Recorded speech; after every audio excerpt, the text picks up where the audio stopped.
दो देशों के दौरे के बाद स्वदेश वापस लौटे प्रधानमंत्री मोदी एयरपोर्ट पर आकर भारत की धरती को किया प्रणाम। आज से सीबीएसई बोर्ड के 10वीं और 12वीं के एग्जाम्स हुए शुरू। परीक्षा केंद्र पर की गई पुख्ता तैयारियां। आज यूएस से स्पेशल फ्लाइट से प्रवासी भारतीय पहुंचेंगे भारत। 119 भारतीयों को किया गया डिपोर्ट। आज से वाराणसी के नमो घाट पर काशी तमिल संगमम का तीसरा संस्करण होगा शुरू। 24 फरवरी तक चलेगा आयोजन। कर्नाटक बीजेपी खास तरह से मनाएगी पूर्व पीएम दिवंगत अटल बिहारी वाजपेयी का जन्मदिन। आज से जिला स्तर पर पार्टी करेगी अटल विरासत सम्मेलन का आयोजन। भारत को मिलेगा दुनिया का सबसे पावरफुल फाइटर जेट F-35। अमेरिकी राष्ट्रपति ट्रंप ने किया ऐलान।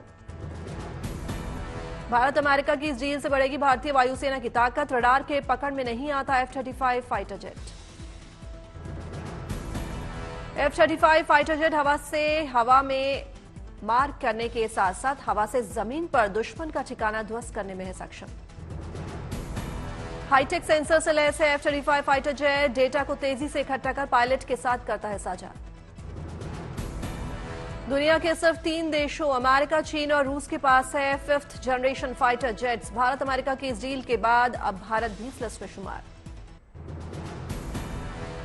26/11 मुंबई आतंकी हमले के आरोपी तहव्वुर राणा के प्रत्यर्पण का रास्ता साफ। आतंकी तहव्वुर राणा को भारत भेजेगा अमेरिका। अमेरिकी राष्ट्रपति डोनाल्ड ट्रंप ने तहव्वुर राणा के प्रत्यर्पण को दी मंजूरी। प्रधानमंत्री मोदी ने राणा के प्रत्यर्पण के ऐलान पर जताया आभार। भारत के पिछले कई साल से आतंकी तहव्वुर राणा के प्रत्यर्पण की मांग की थी। पाकिस्तान ने तहव्वुर राणा के प्रत्यर्पण से मची खलबली। तहव्वुर राणा के प्रत्यर्पण पर मुंबई हमले के पीड़ितों का छलका दर्द। बोली चश्मदीद देविका, तहव्वुर राणा को फांसी होगी तभी न्याय होगा। तहव्वुर राणा को भारत को सौंपे जाने के फैसले की उज्जवल निकम की तारीफ। कहा ब्रिटिश सरकार को भी इंग्लैंड में रहने वाले वित्तीय आतंकवादी के खिलाफ ऐसा कदम उठाना चाहिए। दिल्ली के नए सीएम पद के दावेदार को लेकर सस्पेंस बरकरार। बीजेपी मुख्यालय में चल रही है बैठक। बीजेपी की बैठक में शामिल हुए केंद्रीय मंत्री हर्ष मल्होत्रा, संगठन महामंत्री BL संतोष, दिल्ली के बीजेपी चुनाव प्रभारी अतुल गर्ग समेत दिल्ली बीजेपी चीफ रहे मौजूद। प्रधानमंत्री मोदी की स्वदेश वापसी के बाद दिल्ली में सरकार बनाने की कवायद तेज। 17 से 18 फरवरी को बीजेपी विधायक दल की बैठक संभव। सूत्रों से खबर, नई सरकार के गठन को लेकर तैयारियां तेज। 19-20 फरवरी को शपथ ग्रहण की संभावना। बीजेपी सांसद अनुराग ठाकुर ने दिल्ली में बेहतर सरकार चलाने का दिया भरोसा। कहा केजरीवाल ने 11 सालों में दिल्ली को विनाश के रास्ते पर ले जाने का काम किया। चंडीगढ़ में पंजाब के प्रदर्शनकारी किसान नेताओं और केंद्र के बीच चल रही बैठक खत्म। अब 22 फरवरी को फिर होगी बातचीत। किसानों के साथ हुई बैठक को केंद्रीय मंत्री प्रहलाद जोशी ने बताया सकारात्मक। कहा किसानों ने बैठक में रखी अपनी मांगे, हमने किसानों की मांगों को ध्यान से सुना। केंद्रीय मंत्री प्रहलाद जोशी ने किसानों के हित में लिए गए फैसलों से कराया अवगत। कहा 22 फरवरी को केंद्रीय मंत्री शिवराज सिंह चौहान के नेतृत्व में होगी बैठक। प्रदर्शनकारी किसान नेताओं के बीच मौजूद रहे पंजाब के सीएम भगवंत मान समेत उनके मंत्री। एमएसपी पर कानूनी गारंटी की मांग। अमेरिका में प्रवास करने वाले भारतीयों की हालत पर हमलावर हुए पंजाब के सीएम मान। कहा किस मापदंड के आधार पर अमृतसर को चुना, पंजाब को बदनाम करने की हो रही है कोशिश।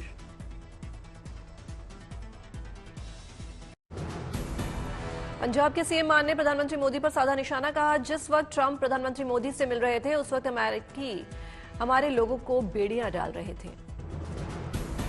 नए मुख्य चुनाव आयुक्त की नियुक्ति पर 17 फरवरी को बैठक संभव। प्रधानमंत्री मोदी, कानून मंत्री और राहुल गांधी होंगे मौजूद। 18 फरवरी को रिटायर हो रहे हैं मौजूदा सीईसी। दिल्ली में मोहल्ला क्लिनिक बनेगा आयुष्मान आरोग्य मंदिर। 51 लाख लोगों को जारी हो सकते हैं कार्ड। पूर्व सीएम आतिशी बोली नाम बदलने की जगह काम करे नई सरकार। आतिशी ने प्रेस कॉन्फ्रेंस कर बीजेपी पर बोला हमला। कहा हर महीने 2500 देने का वादा समेत किसी योजना को पूरा करने का इनका इरादा नहीं। दिल्ली के सीएम फेस को लेकर बोले बीजेपी सांसद रविकिशन। कहा मोदी जी ऐसा चेहरा चुनेंगे जो 20-25 साल दिल्ली का चेहरा बने रहेंगे और दिल्ली को संभालेंगे। बीजेपी विधायक मनजिंदर सिंह सिरसा ने विधायक दल की बैठक को लेकर की प्रतिक्रिया। कहा 1-2 दिन में होगी हमारी बैठक, जल्द चुना जाएगा दिल्ली का सीएम। बीजेपी सांसद प्रवीण खंडेलवाल ने आपकी हार पर कसा तंज। कहा दिल्ली की जनता ने आपको पूरी तरह नकारा, अब उनकी राजनीति से दिल्ली को नहीं होने वाला कोई भला। दिल्ली से बीजेपी विधायक रविंदर सिंह नेगी ने आप पर बोला हमला, कहा कोरोना काल में मोहल्ला क्लिनिक पर लगे थे ताले, आयुर्वेदिक डिस्पेंसरियों को लोग करते हैं आज भी याद। यूपी कांग्रेस चीफ अजय राम ने आपको बताया बीजेपी की बी टीम, कहा बीजेपी के सहयोग से खड़ी रहती है आप, जनता समझ चुकी है, दिल्ली में ए टीम में बी टीम को हराया। पुलवामा हमले की बरसी पर गृहमंत्री अमित शाह का बड़ा बयान, कहा हमले के बाद भारत के एयर स्ट्राइक ने दुनिया भर के आतंकियों को हमारे सैनिकों और सरहदों से खिलवाड़ नहीं करने का दिया सख्त संदेश। बंगाल में ममता सरकार को कानूनी झटका, हाईकोर्ट से बर्धमान में संघ प्रमुख मोहन भागवत के कार्यक्रम को मंजूरी, परीक्षा का हवाला देकर पहले लगाई थी रोक। समान नागरिक संहिता लागू होने के बाद उत्तराखंड में हाईकोर्ट का आदेश, यूसीसी से प्रभावित पक्ष अदालत में फैसले के खिलाफ कर सकता है अपील। बेंगलुरु में अंतर्राष्ट्रीय महिला सम्मेलन का राष्ट्रपति मुर्मू ने किया उद्घाटन, कहा महिलाएं बड़े सपने देखें और आत्मविश्वास के साथ आगे बढ़ें। लखनऊ में आज और कल साहित्य के सितारों का महाकुंभ, अंबेडकर मेमोरियल पार्क में कला, साहित्य और रंगमंच के दिग्गजों का होगा जमावड़ा। आज एक दिवसीय जम्मू दौरे पर होंगे उपराष्ट्रपति जगदीप धनखड़, कई कार्यक्रमों में शिरकत करेंगे उपराष्ट्रपति। महाराष्ट्र के मंत्री आशीष शेलार ने रणबीर इलाहाबादिया मामले में लिया संज्ञान, सांस्कृतिक विभाग को दिए जांच के आदेश। छत्तीसगढ़ में नगरीय निकाय चुनाव में लोगों ने जमकर की वोटिंग, 72% हुआ मतदान, आज आएंगे नतीजे। पटना में आज से एनडीए की जॉइंट वर्कर्स कॉन्फ्रेंस का चौथा फेज होगा शुरू, आगामी विधानसभा चुनाव को लेकर होगी चर्चा। चामराजनगर में आज कर्नाटक सरकार करेगी कैबिनेट बैठक, कई अहम मुद्दों पर होगी चर्चा। मुंबई में आरबीआई के एक्शन के बाद न्यू इंडिया कोऑपरेटिव बैंक के बाहर लंबी कतार, ट्रांजैक्शन पर लगी रोक। आरबीआई के इस आदेश की सूचना के बाद बैंक के खाता धारकों में मचा हड़कंप, ट्रांजैक्शन पर रोक के कारण बैंक के बाहर ग्राहकों की लगी लंबी कतार। आरबीआई ने कहा बैंक की मौजूदा नकदी स्थिति को देखते हुए निर्देश दिया गया है कि किसी भी राशि की निकासी की अनुमति न दें। रणबीर इलाहाबादिया को सुप्रीम कोर्ट से झटका, अदालत ने शीघ्र सुनवाई से किया इनकार। रणबीर इलाहाबादिया पहुंचे सुप्रीम कोर्ट, कोर्ट ने मामले की जल्द सुनवाई से किया इनकार। आज और कल महाकुंभ मेला क्षेत्र में रहेगा नो व्हीकल जोन, पास बने वाहनों को भी निकट की पार्किंग में किया जाएगा डायवर्ट। महाकुंभ में आग लगने की घटना फैलाने वालों के खिलाफ पुलिस ने की सख्त कार्रवाई, 75 सोशल मीडिया अकाउंट्स के खिलाफ 11 एफआईआर हुई दर्ज। वीकेंड पर नॉर्थ रेलवे महाकुंभ जाने वाले श्रद्धालुओं के लिए चलाएगा वंदे भारत ट्रेन, श्रद्धालुओं की सुविधा के लिए रेलवे ने उठाया कदम। समस्तीपुर से महाकुंभ जाने वाले श्रद्धालुओं के लिए चलाई गई कुंभ मेला स्पेशल ट्रेन, इस ट्रेन के परिचालन से अन्य यात्रियों को होगी सुविधा। महाकुंभ में एक ऐसे बाबा हैं जो पहले बिजनेसमैन थे, लगभग 1500 करोड़ के कारोबार के थे मालिक, फिर हुई जेल, सारा कारोबार छोड़ बन गए बाबा। महाकुंभ में परमार्थ निकेतन आश्रम के अध्यक्ष स्वामी चिदानंद सरस्वती ने की गंगा आरती, अरैल घाट पहुंचे श्रद्धालुओं को भी मिला आरती करने का सौभाग्य। महाकुंभ में आस्था की डुबकी लगाने के बाद अयोध्या में श्रद्धालुओं को भारी भीड़ मिलेगी, हनुमानगढ़ी मंदिर से लेकर राम मंदिर तक भक्तों का सैलाब। अयोध्या में सरयू घाट पर संध्या आरती, भक्तिभाव में डूबे दिखे देश विदेश से पहुंचे श्रद्धालु।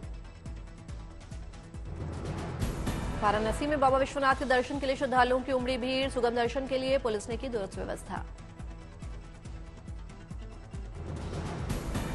अलवर के खाटू श्याम मंदिर जाने वाले श्रद्धालुओं के लिए खुशखबरी, सुगम दर्शन के लिए तैयार किया जा रहा है सड़क मार्ग, 28 फरवरी से 12 दिवसीय फागुन मेले की होगी शुरुआत।